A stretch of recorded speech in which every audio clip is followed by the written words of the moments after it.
And to piggyback off of the video of how do you know if someone's the one, and if my brother definitely threw some juice in there that was really good that I think is really insightful. So definitely check that video out. It'll be in the description box. And now I wanna just kind of, since we're on the topic of romantic relationships, I want to throw this concept out there. What How would you define love? How would you define it?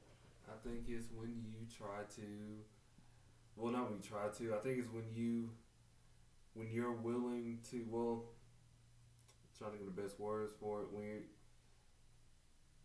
When you value a person so much that you're willing to put some of the, well, it's not the best way to say it. It's just when you really care about a person enough that you're trying to do what it takes to make that person happy. Okay, yeah, like, and I agree 100%, man. Like, um, it's hard for me to explain because it's so complex. Like, it's one of those topics that's very complex. Like you can't say a person should you shouldn't give up the stuff that you like for another person or things like that. But it's more so setting aside your pride, your ego to, I don't know, make another person and yourself happy. I don't know the best way to word it. Nah, I think after what you just said, I got it. I got, maybe I can try to put this in words. I feel like love is like, or when you love somebody, I feel like it's when another person's needs are are greater than your own. I think that's the best way to put it. When another person's needs are greater than your own. Not saying that your needs are not important. It's just you put the need of another person in front of that. And the reason why I brought this topic up, because I've been reading this book called Habits of the Heart by Robert Bella and a couple of other people, but he's the main author of the book. But I found some interesting, like, just ways of thinking and how the topic of love and marriage and romantic relationships and stuff, and like how it's changed in culture. And I wrote some like interesting like parts that I got from the actual book, and I wrote them down. And I was like, look, man. He has an entire page. Well, not on this topic, not specifically, but I want to talk like specifically about this part, about whether or not love is an action or a feeling first. And I found a good quote in the book, and he had said, "You can be in love with someone you idolize, but you can't love someone you idolize." Like, what do you take from that, man? I guess if you're putting someone on a pedestal, which is I guess idolizing someone, then you end up hurting yourself in the long run. But you can love that person, but you can't like put them on a pedestal and forget about your needs. But I guess that kind of backs off of what I said earlier. Yeah, like for me, when I read that, I was like, okay, when they talk about the term, when he talks about the term, you can be in love with someone you idolize, I automatically think that feeling, like the feeling that you're chasing, the feeling of that person's approval because you idolize them. So in a way, you see that person as, if I don't have their love, then I'm nothing. So in a sense, you're attaching your worth to that person. So if you have their worth, it gets to your head. But like if you don't have it, you're in shame. You're attaching that rejection to your worth. And then like where it says, but you can't love someone you idolize, I automatically thought about the fact that it goes into that putting someone's needs ahead of your own. Doesn't mean that your needs are not neglected, because even in conflict, you can't you can't love a person if you idolize a person and you're in conflict with them. You pretty much do whatever they say because you don't want to upset them. Because if you lose their approval, then you're hurt. You're in complete like turmoil, like automatically. But if you love that person, you can have conflict with them, but you can shape it in a framework of love. Like you can talk to them, you can be expressive about what you're feeling. And I feel like that's humility when it comes to being in love with someone you idolize. That feeling that you're chasing is your ego playing again. And and we're all guilty of it, including myself. Like, sometimes you just feel like um, if you don't have that person's approval, then it's almost as if the world is going to end. And as you already know, it just means that they don't want you. That's it. There you go. There you go.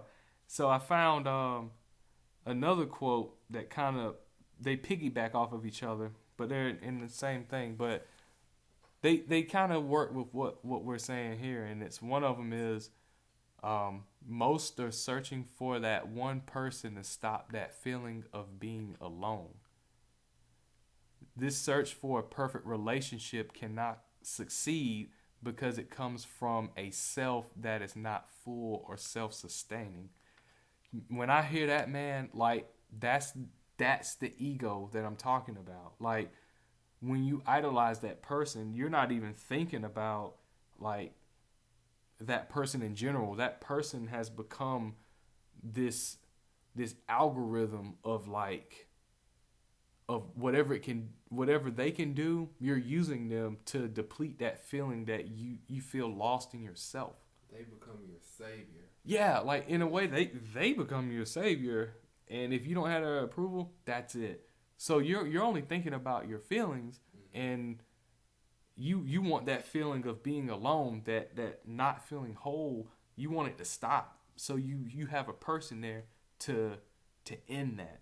But also on top of that too, the second part of that is beautiful. It's the search for a perfect relationship. For that type of relationship cannot succeed because it comes from a self that is not full or self-sustaining. That kind of segues into what could be the solution to this. Like, what do you think could be the solution? In the term of actually like loving others. I want to say if you can just try to be kinder to people and help. I think sometimes helping other people and making them happy can sometimes fill that void inside of yourself that's needed to. I mean, if you feel like you're helping someone and you're making that person happy, then it makes you feel happy knowing that you're helping another person out, and maybe that kind of overrides the feeling of loneliness.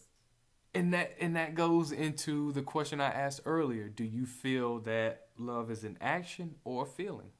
First, which one? Which one do you think? Maybe a action. Well, maybe you have an action that leads to a feeling.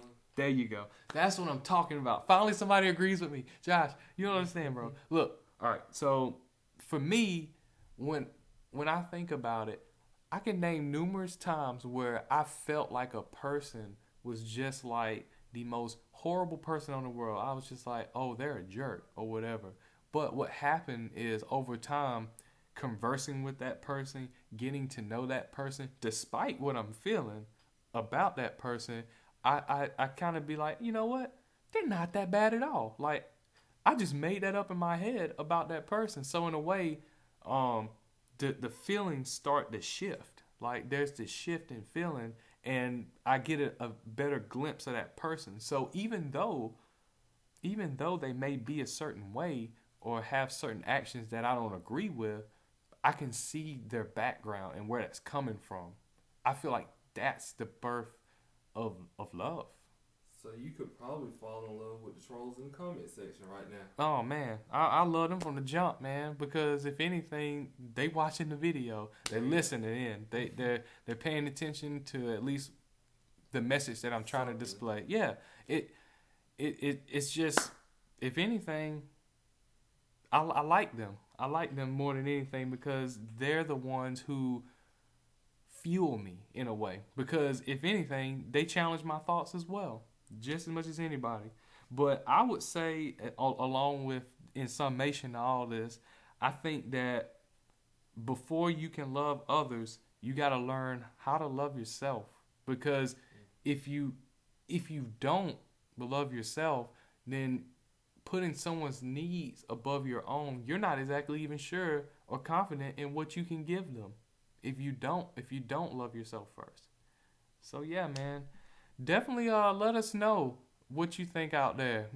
Hit us up in the comments and oh, I can't wait to read these. This is gonna be interesting. But it's your boy Enigma Tolls. We out. Peace.